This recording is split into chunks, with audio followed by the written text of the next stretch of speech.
ஆண்டவரும் இரட்சகருமாகிய இயேசு கிறிஸ்துவின் நாமத்தில் உங்களுக்கு அன்பின் வாழ்த்துக்கள். இன்றைய செய்தியினுடைய தலைப்பு எண்ட் டைம், கடைசி காலம். மத்தேயு சுவிசேஷம் 13வது அதிகாரம் 41 முதல் 43 வரை. மனுஷகுமாரன் தம்முடைய தூதர்களை அனுப்புவார். அவர்கள் அவருடைய ராஜ்யத்தில் இருக்கிற சகல இடர்களையும் அக்கிரமம் செய்கிறவர்களையும் சேர்த்து அவர்களை அக்கினி சோலையிலே போடுவார்கள். அங்கே அழுகையும் பற்கடிப்பும் உண்டாயிருக்கும். அப்பொழுது நீதிமான்கள் தங்கள் பிதாவின் ராஜ்யத்திலே சூரியனை போல பிரகாசிப்பார்கள். கேட்கிறதுக்கு காதுள்ளவன் கேட்க கடவன். ஆங்கில வேதாகம் NKJவிலே இந்த வசனம் மிக அருமையாக சொல்லப்படுகிறது. The Son of Man will send his angels and they will gather out of his kingdom all causes of sin and all lawbreakers and throw them into the fiery furnace. In that place there will be a weeping and gnashing of teeth. Then the righteous will shine like the sun in the kingdom of their Father. He who has ears, let him hear. ஆண்டவராக இயேசு கிறிஸ்து தேவனுடைய ராஜ்யத்தை குறித்த அநேக உபதேசங்களை இந்த மத்தேயு 13ஆம் அதிகாரத்திலே ஆண்டவர் மக்களுக்கு போதித்தார்.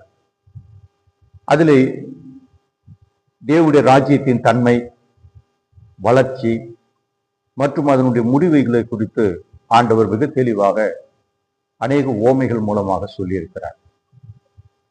இந்த ஓமையிலே இயேசுவானவர் கோதுமை பயிரும் களைகளை குறித்து பற்றி பேசுகிறார்.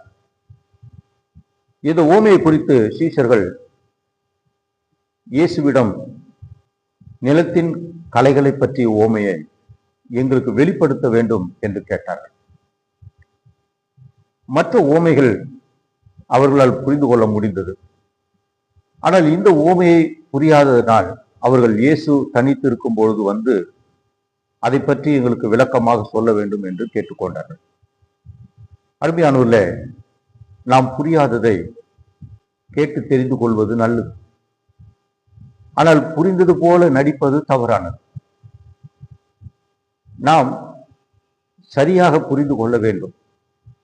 நாம் வேதத்தை வாசிக்க வேண்டும். தினந்தோறும் ஆண்டவருடைய வார்த்தையை நாம் வாசிப்பதற்கு முன்பாக பரிசுத்த ஆவியானவரே, நீர் எனக்கு இந்த வசனங்களை எனக்கு தெளிவாக புரிந்து கொள்ள உதவி செய்யும் என்று நாம் ஜெபம் பண்ண வேண்டும். ஆவியானவர் சத்திய ஆவியாகியவர் வரும்பொழுது சகல சத்தியத்துக்குள்ளும் நம்மை நடத்த அவர் வல்லவராய் இருக்கிறார். 37வது வசனத்தில் வாசிக்கிறோம், நல்ல விதையை விதைக்கிறவன் மனுஷகுமாரன். ஆண்டவராக இயேசு சீஷர்களுக்கு அந்த ஓமையினுடைய விளக்கத்தை ஆண்டவர் தெளிவாக விளக்கினார். ஏனென்றால் சீஷர்களுக்கு இந்த கலை என்பது எப்படி வருகிறது என்பது அவர்களால் புரியவில்லை. ஆண்டவர் அவர்களுக்கு தெளிவுபடுத்தினார். நல்ல விதையை விதைக்கிறவன் மனுஷகுமார். இயேசுவானவர் வார்த்தையாகிய தேவன். யோவான் சுவிசேஷம் 1ஆம் அதிகாரம் 1வது வசனத்திலே வாசிக்கிறோம், ஆதியிலே வார்த்தை இருந்தது, அந்த வார்த்தை தேவனிடத்தில் இருந்தது, அந்த வார்த்தை தேவனாய் இருந்தது என்பதை பார்த்தோம். அப்படியானால் ஜீவ வார்த்தையாகிய இயேசுவானவரை இந்த உலகத்திலே நாம் விதைக்க வேண்டும். அவரை குறித்த நற்செய்தியை இந்த உலகம் முழுவதும் இருக்கிற மக்களுக்கு அறிவிக்கப்பட வேண்டும். அவர்தான் ஜீவ வார்த்தையாக இருக்கிறார், ஜீவ அப்பமாக இருக்கிறார். 38வது வசனத்தில் வாசிக்கிறோம், நிலம் உலகம். ஆகவே நாம் விதைக்க வேண்டிய இடம் உலக மக்கள் மத்தியிலே ஆண்டவருடைய சுவிசேஷத்தை, சத்தியத்தை நாம் விதைக்க வேண்டும். இந்த உலகத்திலே தேவனுடைய வசனத்தை மக்கள் மத்தியிலே விதைக்க வேண்டும். 38வது வசனத்தில் வாசிக்கிறோம், நல்ல விதை ராஜ்யத்தின் புத்திரர், கலைகள் பொல்லாங்கனுடைய புத்திரர். இயேசு கிறிஸ்துவுடைய வசனத்தை ஏற்றுக்கொண்டு அவருக்கு தங்களை அர்ப்பணித்தவர்கள் தேவனுடைய பிள்ளைகள். அவர் வார்த்தையை யாரெல்லாம் விசுவாசிக்கிறார்களோ ஏற்றுக்கொள்கிறார்களோ அவர்கள் எல்லாம் தேவனுடைய புத்திரர், பிள்ளைகள். இயேசுவின் வசனத்தை தள்ளிவிட்டு இந்த உலகத்தின் பொய்களை, சாத்தானின் பொய்களை நம்புகிறவர்கள், சாத்தானின் வஞ்சகத்துக்குள்ளே ஏமாற்றப்படுகிறவர்கள், அவர்கள் சாத்தானுடைய பிள்ளைகள் என்று வசனம் சொல்கிறது. நல்ல விதை என்பது ராஜ்யத்துக்கு உள்ள இருக்கும் நல்ல விசுவாசிகள்.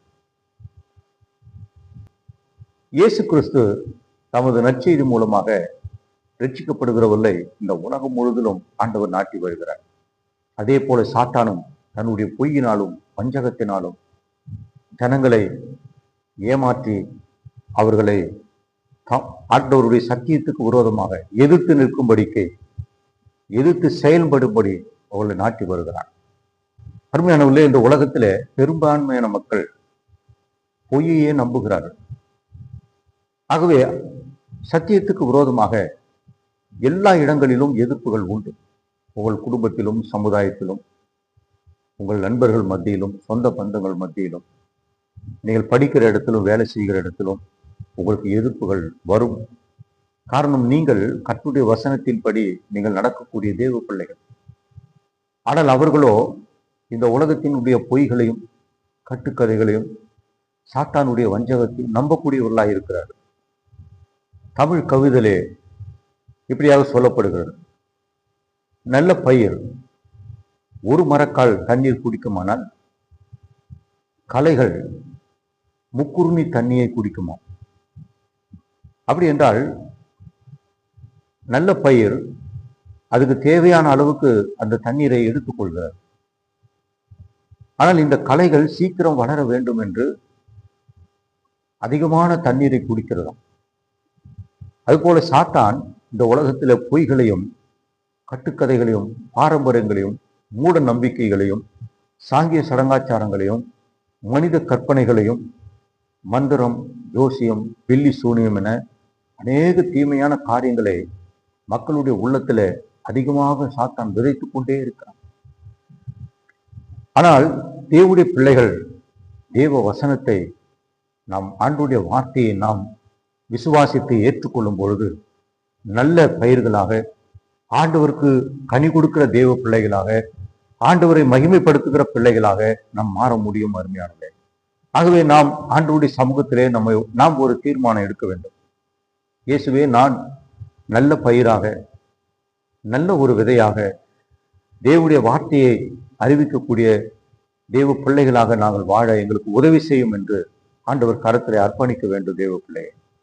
ஆகவே உண்மை வீட்டை விட்டு வெளியே வருவதற்குள்ளாக பொய் ஊரை சுற்றி வரும் என்று பழமொழி உண்டு.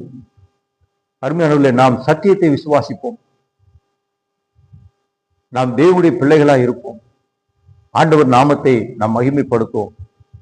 நாம் ஒருபோதும் சாத்தானுடைய பொய்க்கும் தீமைக்கும் நாம் இடம் கொடாதபடிக்கு நம்மை காத்துக்கொள்வோம். அருமையானவர்களே, சாத்தானும் அவனுடைய பிள்ளைகளுடைய முக்கிய வேலைகள் என்ன?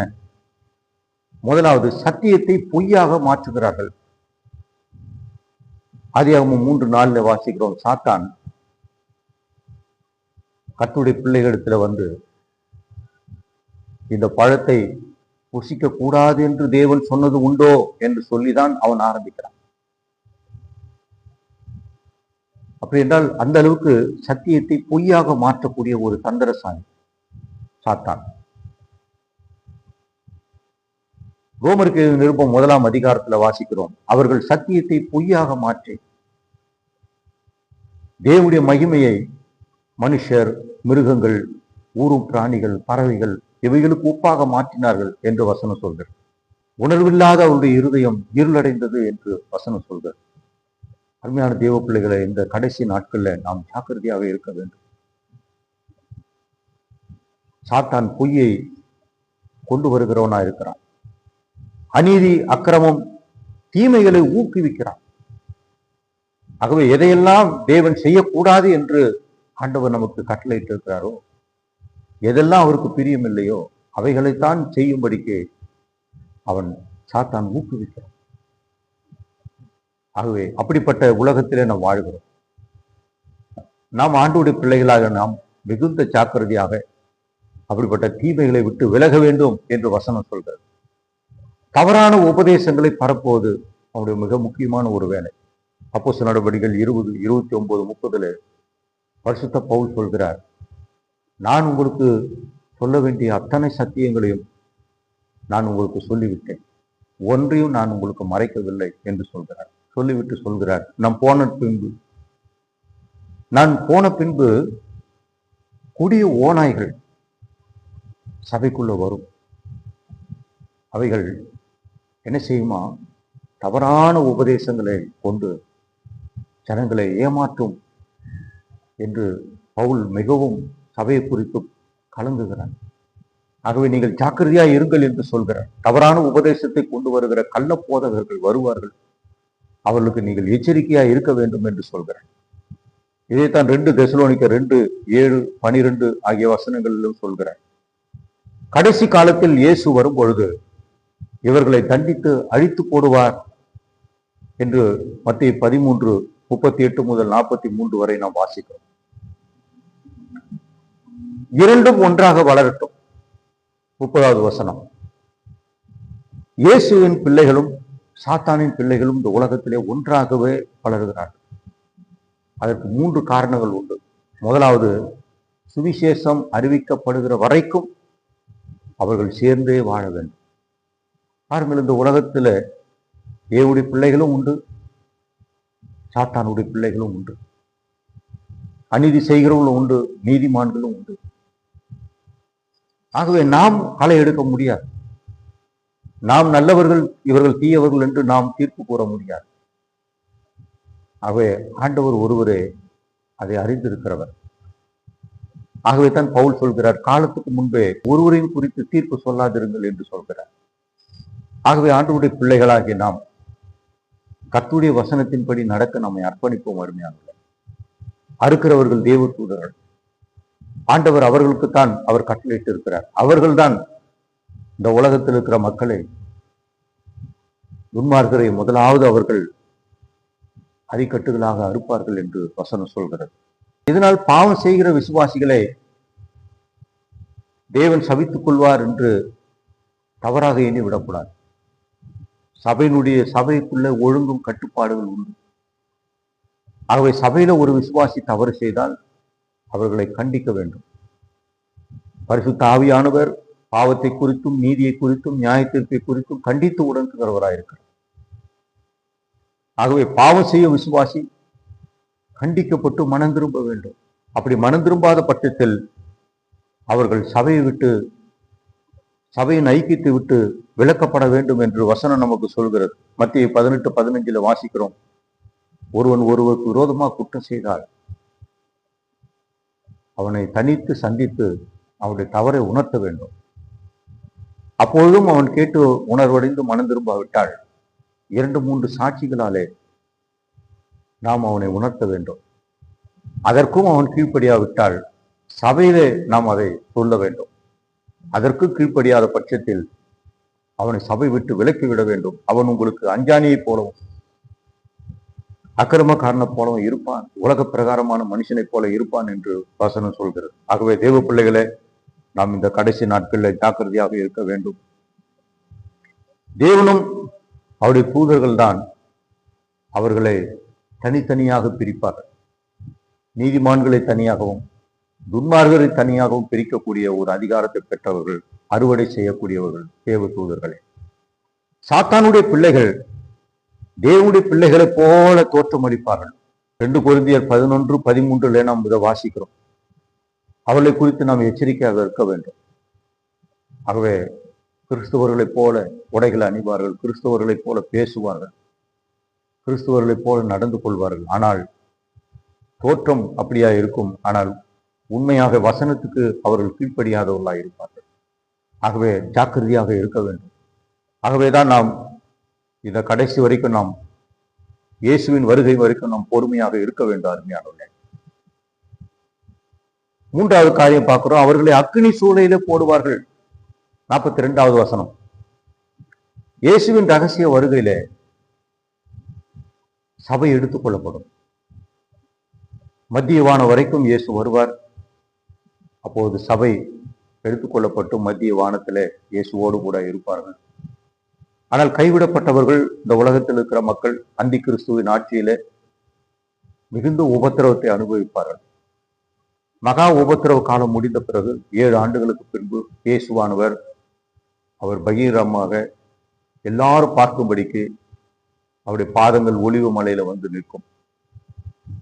அப்பொழுது அறுக்கிற தேவ தூதர்கள் அவர்கள் புறப்பட்டு போய் துன்மார்க்கரை எல்லாம் அவர்கள் ஒன்றாக அவர்களை சேர்த்து அவர்களை கட்டி அவர்களை அக்கினி சூளையில போடுவார்கள் என்று வசனம் சொல்கிறது பாருங்க. 40 முதல் 42வது வசனம் வரைக்கும் பார்க்கும். ஆகவே நீதிமான்கள் யாவரும் தங்கள் பிதாவின் ராஜ்யத்திலே சூரியனை போல பிரகாசிப்பார்கள் என்று வசனம் சொல்கிறது. அருமையானவர்களே, ஆண்டவர் உண்மையாய் அவருடைய வசனத்தை ஏற்று கீழ்ப்படித்து அவருக்கு கனி கொடுக்கிறவர்கள், உண்மையும் உத்தமமாய் அவருக்காக வாழ்கிற தேவ பிள்ளைகள் தேவனுடைய ராஜ்யத்திலே அவர்கள் சூரியனை போல பிரகாசிப்பார்கள். நிச்சயமான ஒரு நல்ல எதிர்காலத்தை இயேசு அவரை பின்பற்றுகிற பிள்ளைகளுக்கு வைத்திருக்கிறார். ஆகவே அருமையான தேவ பிள்ளைகளை, நீங்கள் கிறிஸ்துவின் வருகைக்காக ஆவலோடு காத்திருக்க. அவர் தம்முடைய ராஜ்யத்தை இந்த பூமியில ஸ்தாபிக்க வரப்போகிறார். 1 ஆண்டுகள் 2 ஆண்டுகள் இல்லை, 1000 ஆண்டுகள் இந்த உலகத்தை அவர் ஆட்சி செய்ய போகிறார். ஆகவே அவருடைய ஆட்சியில நீதியும் பரிசுத்தமும் மகிழ்ச்சியுமா இருக்கும். அங்கே எங்கும் சமாதானம் நிறைந்திருக்கும். தீங்கு செய்வார் ஒருவரும் அங்கே இல்லை. ஆகவே எங்கு கர்த்தரை அறிகிற அறிவு இருக்கும். எல்லாரும் ஆண்டவரை துதிப்பார்கள், ஆண்டவரை மகிமைப்படுத்துவார்கள், ஆண்டவரை உயர்த்துவார்கள், கர்த்தருக்கு கீழ்ப்படிவார்கள். அங்கே தேவனுடைய நீதியும் நியாயமும் அங்கே இருக்கும். ஆகவே அருமையான தேவ பிள்ளைகளை, இப்படிப்பட்ட ஆசீர்வாதத்தை கர்த்தர் நமக்கு வைத்திருக்கிறார். நாம் ஆண்டவருடைய வருகைக்காக மிக ஜாக்கிரதையாய் காத்திருக்க வேண்டும். கர்த்தரை நாம் உண்மையாய் நாம் விசுவாசிப்போம், அவருடைய வருகைக்காக காத்திருப்போம். ஆகவே இந்த கலைகளும் பதரையும் ஆண்டவர் அக்கினியிலே அவர் எரித்து போடுவார். விசுவாசிகள் நாம் விசுவாசிகள் ஆண்டவருக்கு பலன் கொடுக்கிற ஒரு நல்ல பயிர்களாக வளர ஆண்டவர் உதவி செய்வாராக. கர்த்தர் உங்களை ஆசீர்வதிப்பாராக. ஜெபம் பண்ணும். பரலோக பிதாவே, பரிசுத்த தகப்பனே, உம்முடைய நல்ல வார்த்தைக்காக நன்றி செலுத்துகிறோம். உம்முடைய பிள்ளைகளாகிய நாங்கள் உம்முடைய நல்ல வார்த்தைகளை விசுவாசித்து கேட்டு கீழ்ப்படிந்து ஆண்டவரே உமக்கு பலன் கொடுக்கிற ஆண்டவருடைய பிள்ளைகளாக உம்மை பிரியப்படுத்துகிற, உம்மை மகிமைப்படுத்துகிற தேவ பிள்ளைகளா இருக்க உதவி செய்யுங்கப்பா. உம்முடைய வார்த்தையை, நல்ல விதையை, ஜீவ வார்த்தையை நாங்கள் இந்த உலகத்தில் இருக்கிற மக்களுக்கு சுவிசேஷமாக நற்செய்தியாக அறிவிக்கிற தேவ பிள்ளைகளா இருக்க உதவி செய்யுங்க. அநேகரை ஆதாயப்படுத்திக் கொள்ள உதவி செய்யுங்க. கர்த்தருடைய கிருபை ஒவ்வொரு பிள்ளைகளும் தாங்கட்டும். ஆசீர்வதிங்க. இயேசுவின் நாமத்தில் பிதாவே, ஆமென். God bless you. கர்த்தர் உங்களை ஆசீர்வதிப்பாராக.